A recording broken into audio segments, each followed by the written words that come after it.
বাজারে এখন প্রচুর আমড়া উঠতে শুরু করেছে, তাই এখনই সময় আমড়া দিয়ে বিভিন্ন ধরনের আচার তৈরি করার। আজকে আমড়ার একটা সহজ রেসিপি নিয়ে হাজির হয়ে গেলাম।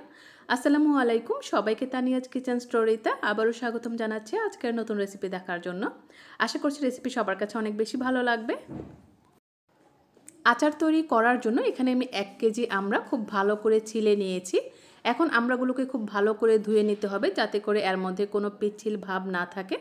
ধুয়ে নেওয়ার পর এগুলোকে আমি টিস্যুর সাহায্যে একটু মুছে নিচ্ছি, যাতে করে এর মধ্যে ভেজা ভেজা ভাব না থাকে। এতে করে শুকনো শুকনো ভাব থাকলে আমড়াগুলো কাটতে সুবিধা হবে। এখন এরকম একটা চাকুর সাহায্যে আমি ফালি ফালি করে আমড়াগুলো কেটে নিচ্ছি। যেহেতু আমরা অনেকটাই পিচ্ছিল থাকে, তাই একটু সাবধানে কাটতে হবে, যাতে করে হাত কেটে না যায়। চাইলে কিন্তু চাকুর বদলে বটির দা দিয়েও আপনারা এই কাজটা করতে পারেন। তো সবগুলো আমি এভাবে কেটে নিয়েছি। এবারে আমি একটা মশলা রেডি করে নেব। এর জন্য চুলায় প্যান বসিয়ে 2 টেবিল চামচ পরিমাণ 5 ফোড়ন দিয়েছি, সেই সাথে 6-7টা শুকনো মরিচ। এখন এগুলোকে চুলার আঁচটাকে একদম লোতে রেখে ভেজে নিব, যতক্ষণ না পর্যন্ত এর থেকে সুন্দর একটা ফ্লেভার বের হচ্ছে। ভাজা হয়ে গেলে মশলাগুলো কিছুটা ঠান্ডা করে আমি ব্লেন্ডারে গুঁড়ো করে নিয়েছি। এবারে চুলায় প্যান বসিয়ে 1/2 কাপ পরিমাণ সরিষার তেল দিয়ে এর মধ্যে আমি 6-7 কোয়া রসুন কুচি দিয়েছি। রসুন কুচিগুলোকে 1/2 মিনিটের মতো ভেজে নিব। তারপর এর মধ্যে দিয়ে দিব কিছু গোটা গরম মশলা এবং 2টা শুকনো মরিচ। আমি 3টা এলাচ এবং ছোট 2 টুকরো দারুচিনি দিয়েছি।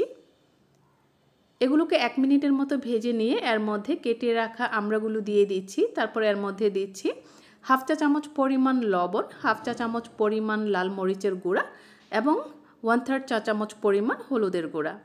এই মশলার সাথে আমড়াগুলোকে আমি 2 থেকে 3 মিনিটের মতো ভেজে নিয়েছি। এবার এর মধ্যে আমি দিয়ে দিব তেঁতুলের কাঠ। আমি তেঁতুল কিছুক্ষণ ভিজিয়ে রেখে খুব ভালো করে কচলে ছেঁকে নিয়েছি।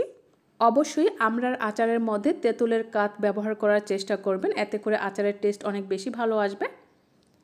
নেড়েচেড়ে ভালো করে মিশিয়ে দিয়ে ঢাকনা দিয়ে ঢেকে আমি প্রায় 10 মিনিটের মতো রান্না করে নেব, চুলার আঁচটাকে মিডিয়ামে রেখে।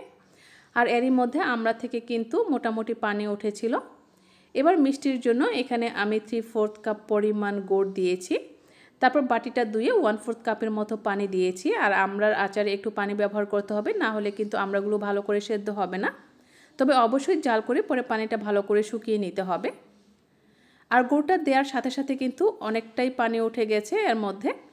এবারে ঢাকনা দিয়ে ঢেকে আমড়াগুলো সেদ্ধ হওয়া পর্যন্ত আমি রান্না করে নিয়েছি। এবারে আমি যে মশলাটা রেডি করে রেখেছিলাম সেটা দিয়ে দিচ্ছি। সেই সাথে দিয়ে দিচ্ছি 1/2 চা চামচ পরিমাণ বিট লবণ। নেড়েচেড়ে খুব ভালো করে মিশিয়ে নিচ্ছি। আর এর মধ্যে যে ঝোলটা ছিল সেটা কিন্তু অনেকটাই শুকিয়ে গেছে, এটাকে জাল করে আরও কিছুটা শুকিয়ে নিতে হবে। এ পর্যায়ে আমি 1.5 টেবিল চামচ পরিমাণ ভিনেগার দিয়ে দিচ্ছি, এতে করে আচারটা অনেক দিন পর্যন্ত ভালো থাকবে। আবারও কিছুক্ষণ নেড়েচেড়ে রান্না করে নেব। তো এ পর্যায়ে আমি চুলাটা অফ করে দিব, কারণ ঠান্ডা হওয়ার পর এটা কিন্তু আরও কিছুটা টেনে আসবে। লোভনীয় এই আচারটা সবাই এত বেশি পছন্দ করে যে চুলা থেকে নামানো মাত্রই শেষ করে ফেলে। রেসিপি ভালো লেগে থাকলে অবশ্যই ভিডিওটিতে লাইক এবং কমেন্ট করে দিবেন, আর আপনার ফ্রেন্ডস এবং ফ্যামিলির সাথে শেয়ার করবেন। আল্লাহ হাফেজ।